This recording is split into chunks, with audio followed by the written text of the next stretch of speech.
Hello everyone, आज हम लोग डिस्कस करेंगे आपके लखनऊ विश्वविद्यालय के लिए जो सैंपल्स पेपर आते हैं जूलॉजी फर्स्ट सेमेस्टर के लिए। यहाँ पे आपका जो फर्स्ट पेपर है diversity biology of non chordates, इसमें आपके क्या आते हैं प्रोटोजोअन से, स्पेशली प्रोटोजोअन को हम लोग इंक्लूड करके पढ़ते हैं, but from the poriferans to hemichordates हम लोग क्या करते हैं जो नॉन कॉर्डेट्स के स्पीसीज हैं इनको डिस्कस करते हैं। ठीक है, ये सारी जो चैप्टर्स हैं इसको हम लोग पहले ही डिस्कस कर चुके हैं। आज हम लोग क्या डिस्कस करेंगे कि पेपर कैसे आपका आता है उसके बारे में हम लोग डिस्कस करेंगे, और जितने भी इंपॉर्टेंट क्वेश्चन आपके किस तरीके से फ्रेम होते हैं इसके बारे में हम लोग डिस्कशन करेंगे। ठीक है, ज्यादातर आपके जो लखनऊ विश्वविद्यालय के लिए क्वेश्चन आते हैं वो क्या आते हैं, शॉर्ट नोट ही आपको लिखना होता है।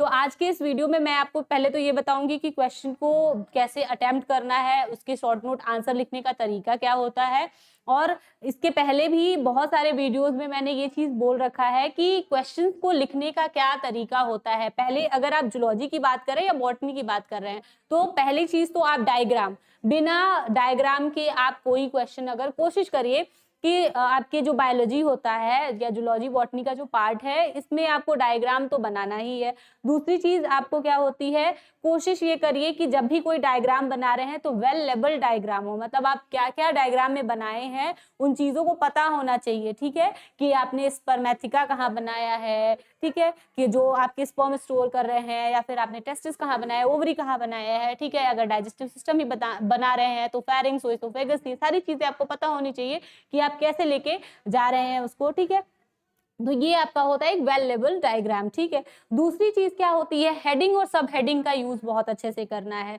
ठीक है, जितना अच्छा आप हेडिंग और सब हेडिंग लिखेंगे, बनाएंगे, आंसर्स को अपने जितना कह सकते हैं टू द पॉइंट्स रखेंगे, ठीक है, इसके बाद उनको एक्सप्लेन करते रहिए। ठीक है, ये सारी चीजें क्या होती हैं, आपका तरीका होता है बेस्ट आंसर लिखने का। उसके साथ साथ एक आपको सबसे अच्छा हैंड राइटिंग पे बहुत अच्छा ध्यान दीजिए। जितनी अच्छी हैंड राइटिंग होगी उतना ही आपका क्या होता है, मार्क्स गेन करने का एक बहुत ही बेहतरीन तरीका होता है। और उसके साथ साथ जब भी आप आंसर लिख रहे हो तो हाईलाइटेड वे में लिखिए। ऐसा लिखिए कि आपका जो इम्पोर्टेंट जैसे आपने जो लिखना चाहा है, स्पेशली आपका जो आंसर टू द पॉइंट है उसको अंडरलाइन कर दीजिए। कुछ ऐसे हाईलाइटेड वे में लिख दीजिए कि टीचर के नजर में डायरेक्ट वो आंसर आ जाए या फिर वो पॉइंट आ जाए, ताकि आपको नंबर ऐसे ही दे दे। क्योंकि टीचर्स क्या होते हैं ना, वो बस पॉइंट्स ढूंढते हैं कि आपको नंबर कहाँ कहाँ देना है। आप जो आंसर मतलब वो ढूंढ रहा है, जो क्वेश्चन वो पूछना चाहता है उसका आपने आंसर लिख दिया है तो आपका वो नंबर कहीं नहीं जाने वाला है, वो आपको नंबर मिलने ही मिलने वाला है। ठीक है, और हम लोग आज क्या डिस्कस करेंगे, जूलॉजी आपका जो फर्स्ट पेपर है उसके बारे में डिस्कशन करेंगे। और फर्स्ट पेपर का आप सबको नाम पता होगा, diversity and biology of non chordates. ठीक है, ये हम लोग चैप्टर्स पढ़ना शुरू भी किए थे जिसमें प्रोटोजोअन, पॉरीफेरेंस, ये सारी चीजें हम लोग प्लेटिहेल्मिन्थेस, सिलेंट्रेटा, ये सारी चीजें पढ़ चुके हैं, एनालिडा वगैरह। तो अब मैं नेक्स्ट आपको बताना ये शुरू करूंगी कि कैसे कैसे क्वेश्चन आपके फ्रेम होते हैं और किस तरीके से उसके आंसर्स लिखने होते हैं। ठीक है, अब देखिए क्वेश्चन की तरफ बढ़ते जाते हैं। यहाँ पे आपका फर्स्ट क्वेश्चन, ये जो सैंपल पेपर आपका दिया गया है ना, ये समझिए ये मोस्ट आपके 75 नंबर का जो क्वेश्चन पेपर है उसमें तो 60 नंबर का ये क्वेश्चन पेपर मैं जहां तक समझती हूँ कि क्लैश करना ही चाहिए। तो आप इन क्वेश्चंस को एक इंपॉर्टेंट क्वेश्चन की तरह लीजिए, क्योंकि ये क्वेश्चंस जो फ्रेम हुए हैं, जो हर साल सबसे मोस्ट आस्क्ड क्वेश्चन है, उन्हीं क्वेश्चंस को उठाया गया है यहाँ पे। तो अब मैं क्वेश्चंस को वन बाय वन डिस्कस करना शुरू करूंगी। आप कोशिश करिएगा आज से कि आप जाइए वीडियोस को देखिए और आप क्या करिए, खुद से आंसर लिखने की प्रैक्टिस करिए। बाकी पीपीटी वगैरह तो आपको प्रोवाइड ही किया जाता है। ठीक है, और ये जो आपका क्वेश्चन है इसको वन बाय वन डिस्कस करेंगे, उसके मेथड्स डिस्कस करेंगे कि कैसे आंसर लिखने हैं। पहला आपका जो क्वेश्चन है कि कॉन्जुगेशन पैरामीशियम में कैसे होता है। ठीक है, पैरामीशियम क्या है, आपका एक प्रोटोजोअन है। ठीक है, प्रोटोजोअन मैंने बताया हुआ है, यूनिसेलुलर ऑर्गेनिजम्स होते हैं। ठीक है, और क्या करेंगे कि कॉन्जुगेशन क्या होता है, कॉन्जुगेशन और उसके सिग्निफिकेंस क्या होते हैं। तो जब मैंने पैरामीशियम को बताया था तो मैंने ये बताया था कि क्या होता है, स्लिपर शेप का एक यूनिसेलुलर ऑर्गेनिज्म है। इसमें मैंने क्या बताया था, दो तरीके के आपके न्यूक्लियस देखने को मिलते हैं। क्या होता है, एक मैक्रो न्यूक्लियस होता है और एक माइक्रो न्यूक्लियस होता है, दोनों ही मैंने बताया हुआ था। तो जो माइक्रो न्यूक्लियस होता है वो क्या करता है, सेक्सुअल आपके कह सकते हैं सेक्सुअल फॉर्म में या सेक्सुअल रिप्रोडक्शन में क्या होता है, इन्वॉल्व होता है, ठीक है। और जो मैक्रो न्यूक्लियस होते हैं, आपके जितने भी मेटाबॉलिक रिएक्शन होते हैं सेल्स के, उसमें इंक्लूड होता है, ठीक है। तो ये दोनों चीजें मैंने बताए थे। तो माइक्रो जो न्यूक्लियस होता है वो किस तरीके से सेक्सुअल रिप्रोडक्शन में इन्वॉल्व होता है, और कॉन्जुगेशन एक टाइप है आपका सेक्सुअल रिप्रोडक्शन का, जिसमें माइक्रो न्यूक्लियस का मोस्ट ऑफ द रोल होता है, या कह लीजिए इन्हीं के एक्सचेंज, जेनेटिक मटेरियल के एक्सचेंज की वजह से ये जो होता है कॉन्जुगेशन का प्रोसेस होता है।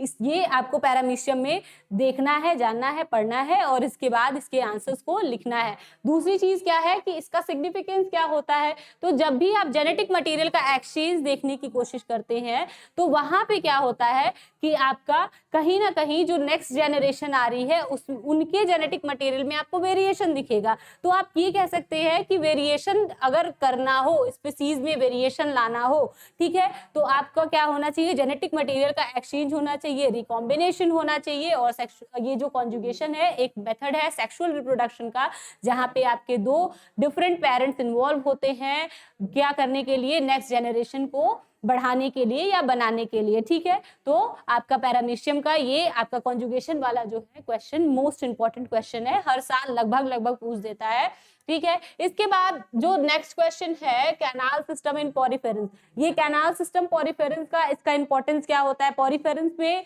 ले देके अगर कोई भी आपका क्वेश्चन फ्रेम होगा तो कैनाल सिस्टम से ही होगा, क्योंकि इसमें रेस्पिरेशन, एक्सक्रीशन जितना भी काम होता है इसी कैनाल सिस्टम की हेल्प से होता है। ये चीजें आपने पढ़ी हुई हैं। 3 तरीके का इसमें कैनाल सिस्टम होता है, उसके भी सब क्लासेस भी आपको बताए गए हैं। अगर कैनाल सिस्टम वाला आप वीडियो देखेंगे तो बहुत ही एक कह लीजिए कि मैंने बहुत अच्छे तरीके से उसको पूरा एक्सप्लेन भी किया हुआ है, और आपको बहुत बेहतरीन उसमें से एक तो अगर आप शॉर्ट नोट या लॉन्ग आंसर लिखेंगे दोनों चीजों के लिए मिल जाएगा। इसमें आपका एस्कॉन, साइकॉन और ल्यूकॉन टाइप मैंने बताया हुआ है। कैनाल सिस्टम क्या होता है इस तरीके से मैंने बताया हुआ है, जहां पे क्या होता है वाटर आपके ऑस्टिया के हेल्प से बॉडी के अंदर क्या होते हैं, एंटर होते हैं, और ऑस्क्यूलम की हेल्प से बॉडी से बाहर निकलते हैं, और क्या करते हैं पूरे सेल्स को ऑक्सीजन, न्यूट्रिशन, ये सारी चीजें देते हैं, और साथ साथ वेस्ट मटेरियल ऑफ बॉडी लेके बाहर निकल जाते हैं, ठीक है। ये सारी चीजें मैंने आपको बताई हुई हैं, इसके टाइप्स बताए हुए हैं, और इसका इंपॉर्टेंस क्या होता है तो आपको पता चल गया कि किस तरीके से ये आपके रेस्पिरेशन, डाइजेशन वगैरह में हेल्प करता है, ठीक है। और साथ ही साथ ये सेक्सुअल रिप्रोडक्शन में भी इसके हेल्प करता है, ठीक है, गैमीट्स को लाने में, ये सारी चीजों में हेल्प करता है। तो आप कह सकते हैं कि कैनाल सिस्टम कितना इसमें इंपॉर्टेंट है आप देख ही रहे हैं। तो इस पे क्वेश्चन फ्रेम होना लाजमी है, और हर साल ये क्वेश्चन पूछता भी है, ठीक है। नेक्स्ट आपका जो है शॉर्ट नोट लिखना है किस पे, अल्टरनेशन ऑफ जनरेशन इन ओवेलिया। तो ओवेलिया मैंने जब पढ़ाया था तो मैंने ये बताया था कि कैसे ए सेक्सुअल फॉर्म से फिर सेक्सुअल फॉर्म में कन्वर्ट होता है। ये सारी चीजें मैंने डिस्कस कराई हुई है कि आपके पॉलिप से, जो मैंने एक स्टेज बताया था कि पॉलिप से क्या होता है, मेड्यूसा बनता है, ठीक है। जो फ्री स्विमिंग मेड्यूसा होते हैं वो क्या करते हैं, फिर गैमीट रिलीज करते हैं, मेल और फीमेल गैमीट बनाता है। ये सारी चीजें मैंने बताई हुई हैं। तो आपका जो पॉलिप होता है एसेक्सुअल फॉर्म होता है, फिर मेड्यूसा जो होते हैं सेक्सुअल फॉर्म होते हैं, जो गैमीट्स बनाते हैं, जाइगोट बनेगा, फिर जाइगोट क्या होता है आपका प्लैनुला लार्वा में कन्वर्ट होता है, फिर से वो पॉलिप में कहीं जाके वो सेटल डाउन होता है, फिर पॉलिप में कन्वर्ट होता है। ये सारी चीजें मैंने बताई हुई है।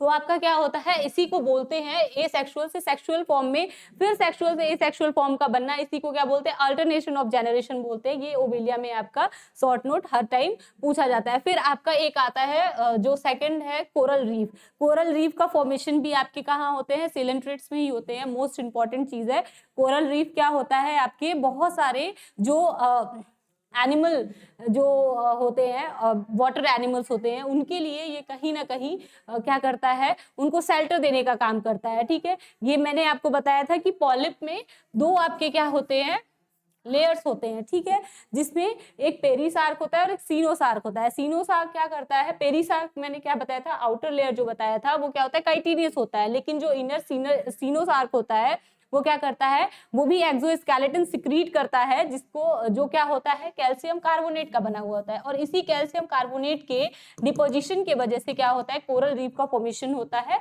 और इसी कोरल रीफ में बहुत सारे एनिमल क्या होते हैं, सेटल डाउन होते हैं, या फिर ये कह लीजिए शेल्टर होता है उनके लिए, उनका घर द्वार होता है, ये कह लीजिए, ठीक है। तो इसीलिए कोरल रीफ का जो फॉर्मेशन है उसके क्या थ्योरीज दिए गए हैं, अगर आपके मेराइन सिस्टम में बन रहा है तो फिर वो आइलैंड वगैरह से बाहर कैसे आ जाता है, ठीक है। ये सारी चीजें मैंने आपको डिस्कशन किया हुआ है, और ये जब इसका जो आंसर वाला वीडियो आएगा उसमें मैं फिर ये भी बताऊंगी कि किस तरीके से क्या क्या पॉइंट्स आप इंक्लूड करेंगे, तो आपको कोरल रीफ का एक अच्छा लॉन्ग चाहे आंसर लिखिए चाहे शॉर्ट आंसर लिखिए, दोनों ही आप कवर कर लेंगे आराम से।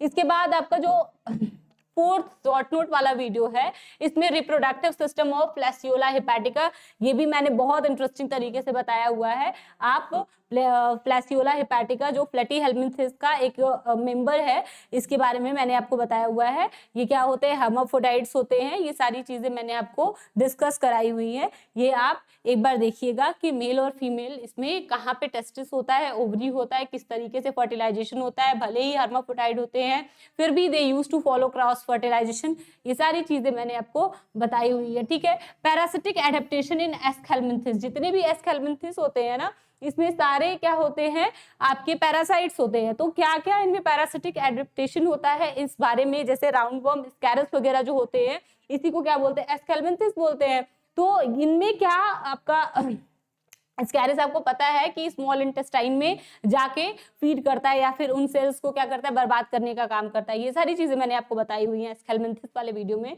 तो उसमें क्या क्या पैरासिटिक एडेप्टेशन होता है, भाई सकर होता है, क्या होता है, हुक होता है, किसके हेल्प से वो क्या करते हैं, अपने न्यूट्रिशन को कलेक्ट करते हैं, ये सारी चीजें एस्केल्मिन्थिस के पैरासिटिक एडेप्टेशन के बारे में डिस्कशन हुआ है, और इसके आंसर्स में आप ये चीजें लिखेंगे।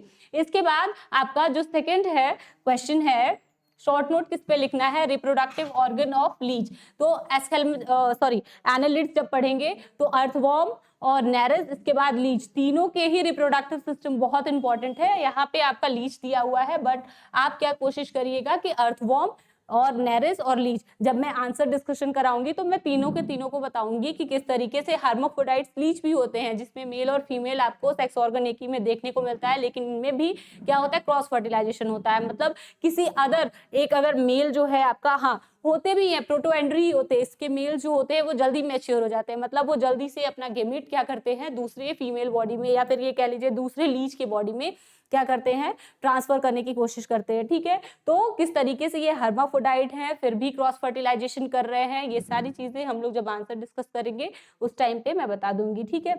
मेटामेरिज्म इन एनालिड्स, जब मैंने जनरल कैरेक्टरिस्टिक को डिस्कस किया है तो मैंने ये बताया था एनालिड्स में मेटामेरिज्म मतलब कि आउटर आपको एक सेगमेंटेशन देखने को मिलता है, मतलब बॉडी में डिवीजन देखने को मिलता है। इंटरनली भी बॉडी क्या होती है, डिवाइडेड होती है, ठीक है। ये इंटरनल सेगमेंटेशन भी आपको देखने को मिलेगा, और आउटर भी आप देखते हैं कि बॉडी क्या होती है, सेगमेंटेड होती है, मतलब डिवाइडेड होती है, इसी को बोलते हैं मेटामेरिक सेगमेंटेशन। और एनालिड्स में मेटामेरिज्म ही देखा जाता है, मतलब रिंग लाइक स्ट्रक्चर, छोटे छोटे रूम के फॉर्म में, ठीक है, जिसको एनुलस बोलते हैं, इसी के नाम पे एनालिड्स का नेम दिया गया है। ये सारी चीजें मैंने डिस्कस कराई है, इसीलिए मेटामेरिज्म एक स्पेसिफिक कह लीजिए सिग्निफिकेंस फीचर होता है एनालिड्स का, और इस पे हर साल ही क्वेश्चन आते हैं।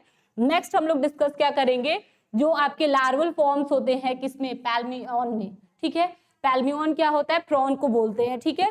तो इसमें किस तरीके से लार्वल का डेवलपमेंट होता है इसके बारे में हम डिस्कस करेंगे। लार्वल आपका इनडायरेक्ट डेवलपमेंट का एक क्या होता है, पार्ट होता है, ठीक है।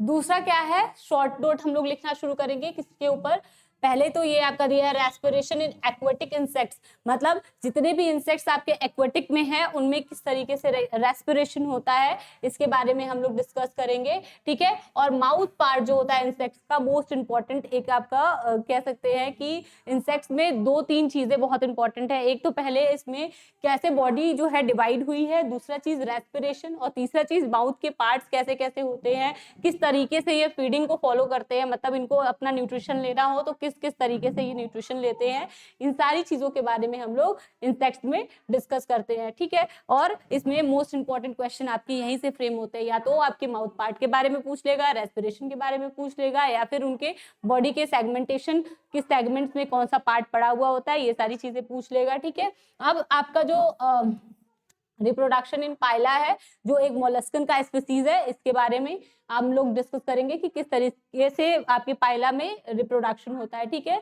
पाइला को स्नेल भी बोलते हैं, है ना। इसके बाद आपका क्या है, वैस्कुलर सिस्टम, जो स्टेरियस जो होता है, स्टारफिश को बोलते हैं, इसके वैस्कुलर सिस्टम बहुत इंपॉर्टेंट है। जैसे आप कैनाल सिस्टम देख रहे थे पॉरीफेरेंस में, उसी तरीके से वैस्कुलर सिस्टम भी क्या होता है, सेम फंक्शन करता है आपके स्टारफिश में। इसके बारे में हम लोग डिस्कस करेंगे, ठीक है ना।